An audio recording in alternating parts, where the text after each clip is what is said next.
Assalamualaikum warahmatullahi wabarakatuh. Perkenalkan, nama saya Faizal Akbar Saputra dengan NIM 201011402225 dari kelas 03 TPLP 008. Di sini saya ingin menjelaskan materi tentang sistem berkas yang berjudul media penyimpanan file. Langsung saja ke videonya.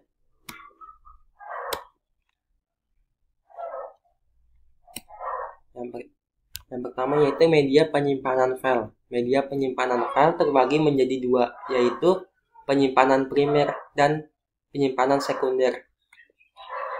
Penyimpanan primer. Penyimpanan primer atau primary memory adalah penyimpanan pada komputer yang tertuju pada RAM, random access memory, dan ROM, read only memory. Sebagian besar alokasinya adalah pada RAM.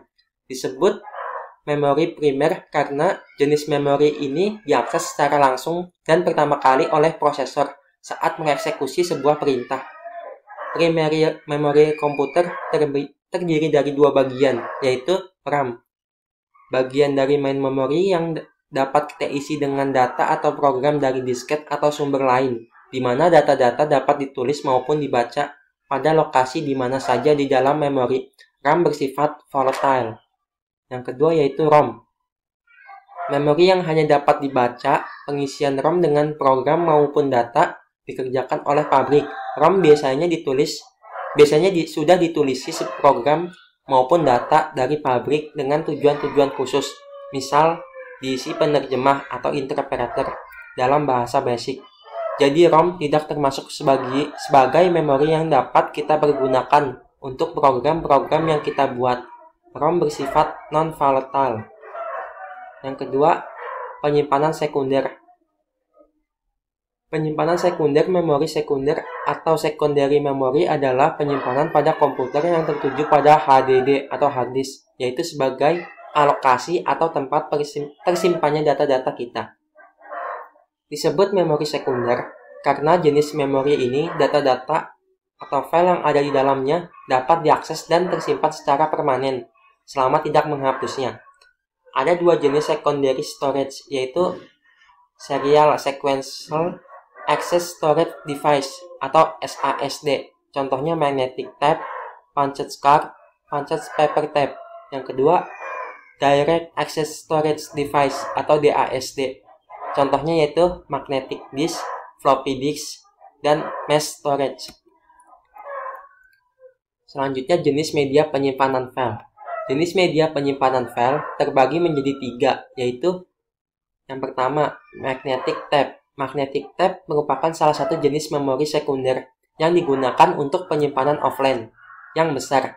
Magnetic tape juga berfungsi sebagai media transfer data yang paling sederhana antara mesin-mesin yang tidak mempunyai sambungan komunikasi secara langsung.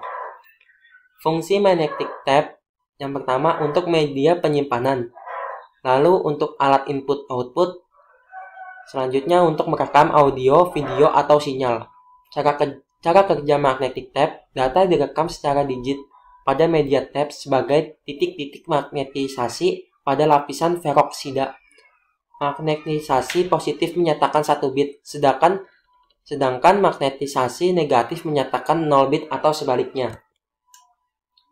Yang kedua, dari jenis media penyimpanan file yaitu magnetic disk. Magnetic disk adalah piringan atau cakram bundar yang terbuat dari logam maupun plastik yang mampu menyimpan daya magnet sebagai penyimpan data. Magnetic disk juga merupakan penyimpanan yang digunakan untuk menyimpan data file pada sistem komputer. Bisa berupa file dokumen, foto, video, suara, dan lain-lainnya. Karakteristik magnetic disk yang pertama, banyaknya piringan, lalu satu single platter, dan yang ketiga, dua multiple platter. Fungsi magnetic disk untuk media penyimpanan, lalu untuk alat input-output. Jenis media penyimpanan file yang ketiga yaitu optical disk.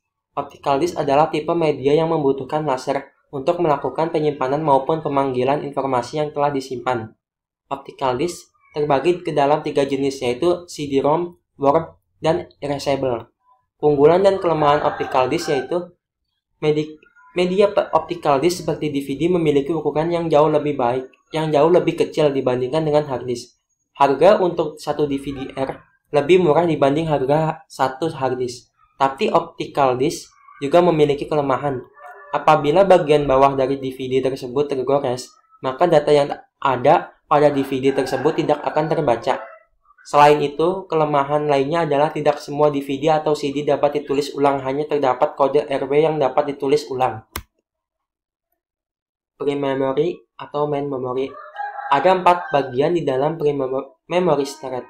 Dalam pre-memory storage, yaitu 1. Input storage. Fungsinya untuk menampung data yang dibaca. Yang kedua, program storage area atau penyimpanan instruksi-instruksi untuk pengolahan. Ketiga, working storage area, tempat di mana pemrosesan data dilakukan.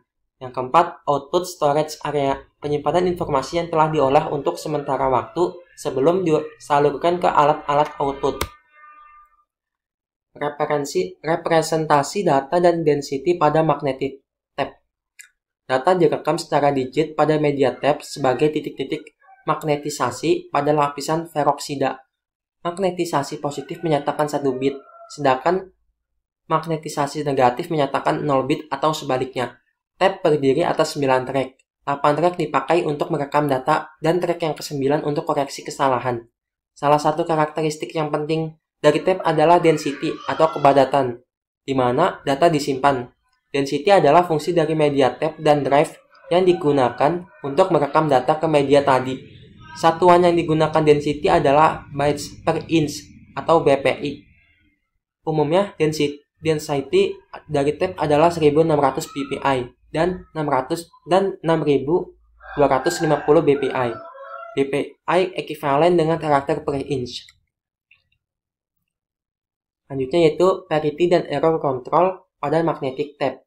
Salah satu teknik untuk memeriksa kesalahan pada magnetic tape adalah dengan parity check. Ada 2 jenis parity check, yaitu yang pertama odd parity atau parity ganjil. Jika data direkam dengan menggunakan odd parity, maka jumlah 1 bit yang mempresentasikan suatu karakter adalah ganjil.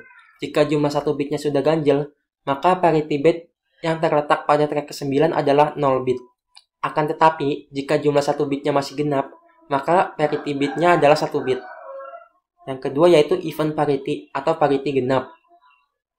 Bila kita merekam data dengan menggunakan even parity, maka jumlah 1 bit yang mempresentasikan suatu karakter adalah genap. Jika jumlah 1 bitnya sudah genap, maka parity bit yang terletak pada track ke-9 adalah 0 bit. Akan tetapi, jumlah 1 bitnya masih ganjil, maka parity bitnya adalah 1 bit. Cukup sekian penjelasan dari saya, kurang lebihnya mohon maaf. Wassalamualaikum warahmatullahi wabarakatuh.